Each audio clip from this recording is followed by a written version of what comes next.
Let me begin by expressing our felicitations to the President of the General Assembly, His Excellency Dennis Francis, and our fullest support to the 78th UNGA's theme of rebuilding trust and reigniting global solidarity.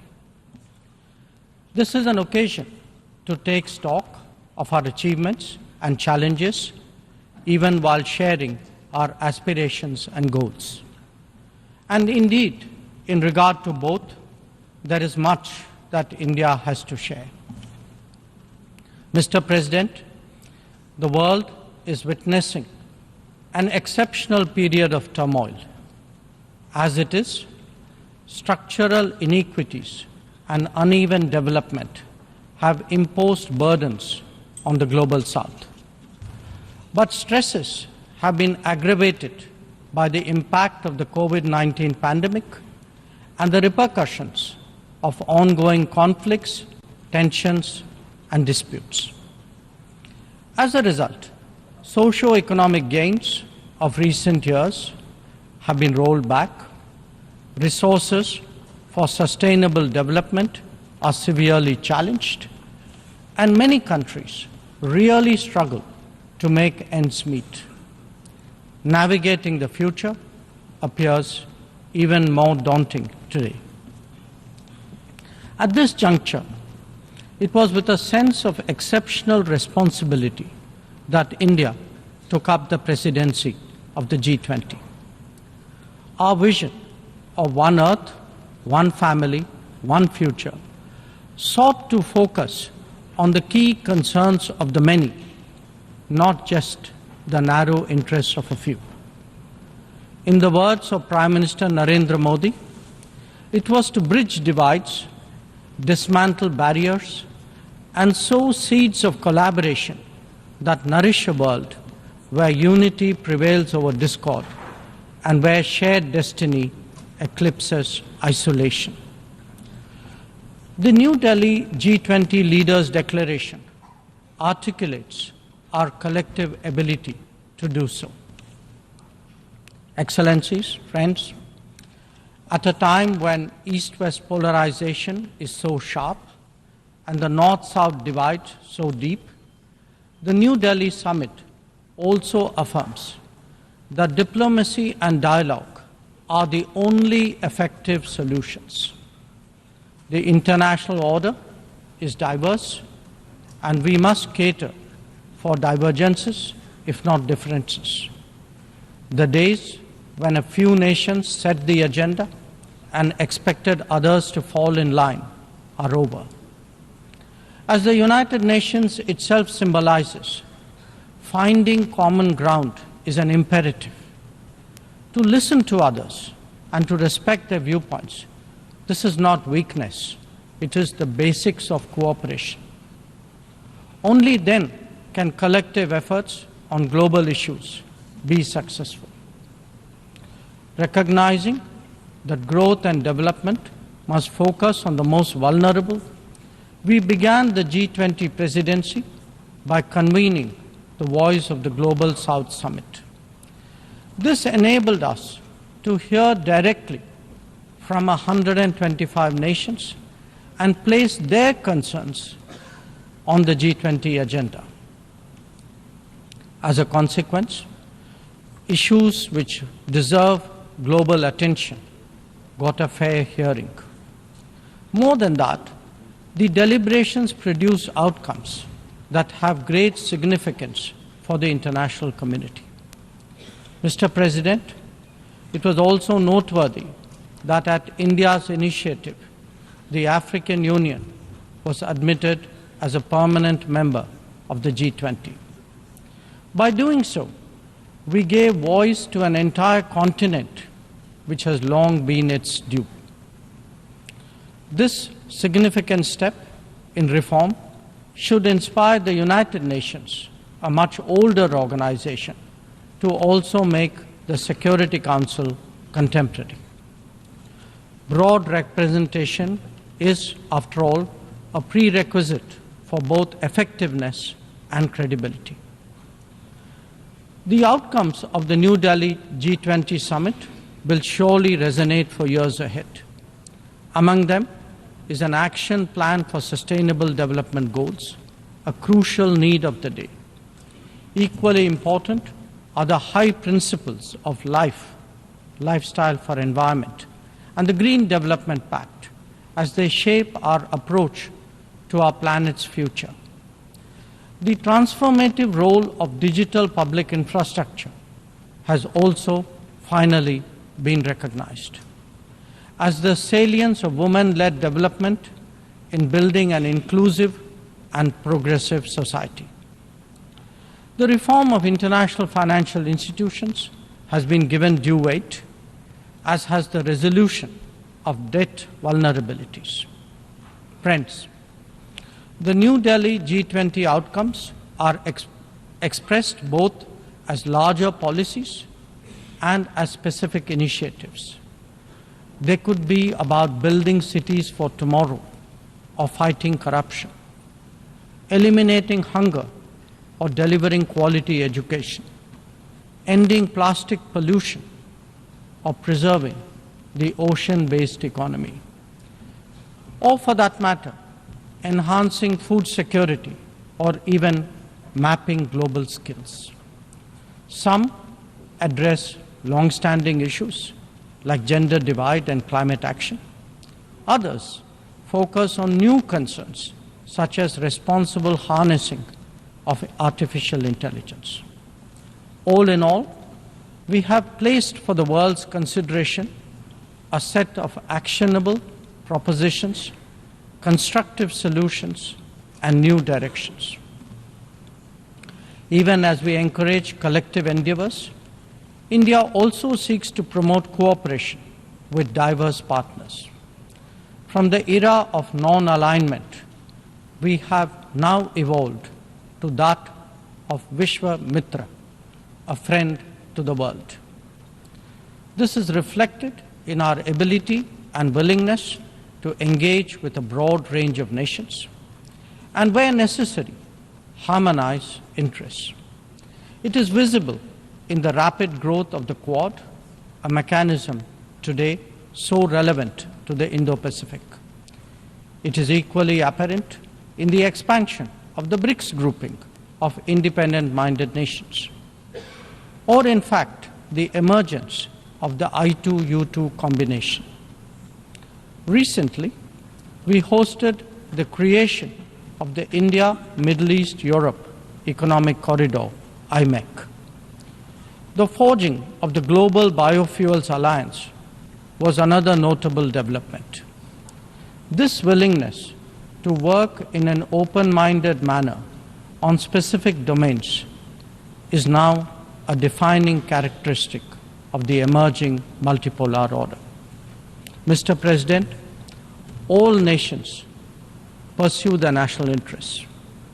We, in India, have never seen that as being in contradiction with global good. When we aspire to be a leading power, this is not for self-aggrandizement, but to take on greater responsibility and make more contributions.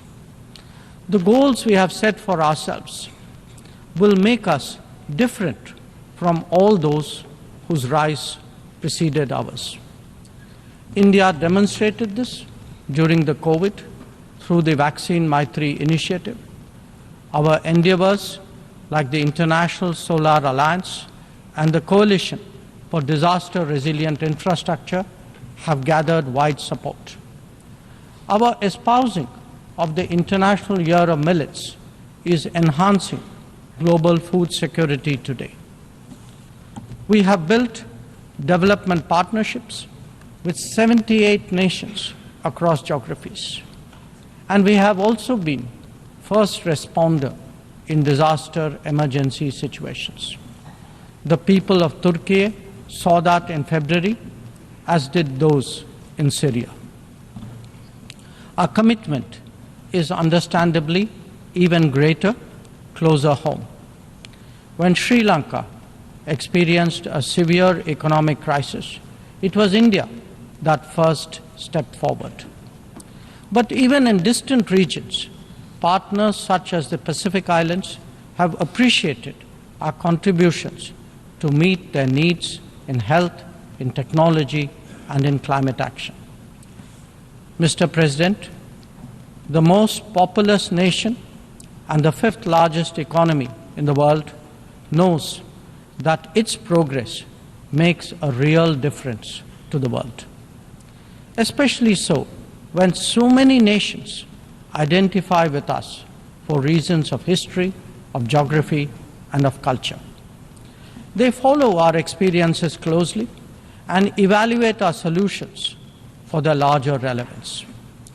Last week, the United Nations assessed progress towards achieving SDGs.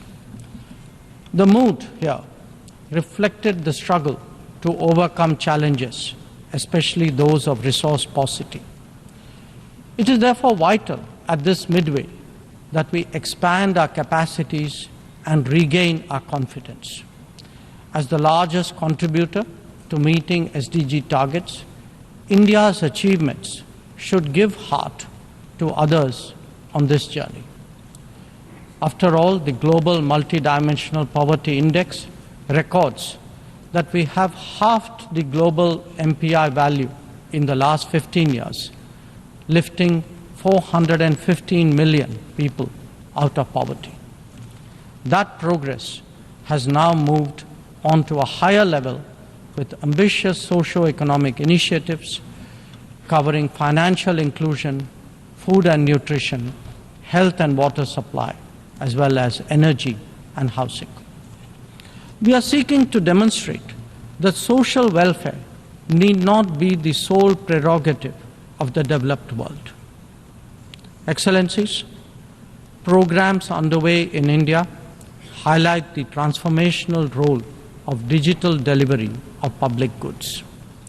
It has facilitated scaling up, it has enhanced efficiency, and it has combated corruption. The national objective of leaving no one behind is forging ahead in so many dimensions. Moreover, the democratization of technology has opened mindsets, instilled confidence, and inspired innovations. Excellencies, in our deliberations, we often advocate the promotion of a rules-based order. From time to time, respect for the UN Charter is also invoked. But for all the talk, it is still a few nations who shape the agenda and seek to define the norms. This cannot go on indefinitely, nor will it go unchallenged. A fair, equitable, and democratic order will surely emerge once we all put our minds to it. And for a start, that means ensuring that rule makers do not subjugate rule takers. After all, rules will work only when they apply equally to all. Mr. President, we must never again allow an injustice like vaccine apartheid to recur. Climate action, too, cannot continue to witness an evasion of historical responsibilities. The power of markets should not be utilized to steer food and energy from the needy to the wealthy. Nor must we countenance that political convenience determines responses to terrorism, extremism, and violence. Similarly, respect for territorial integrity and non-interference in internal affairs cannot be exercises in cherry-picking. When reality departs from the rhetoric, we must have the courage to call it out. Without genuine solidarity, there can never be real trust. This is very much the sentiment of the Global South. Next year, the United Nations will be hosting the future.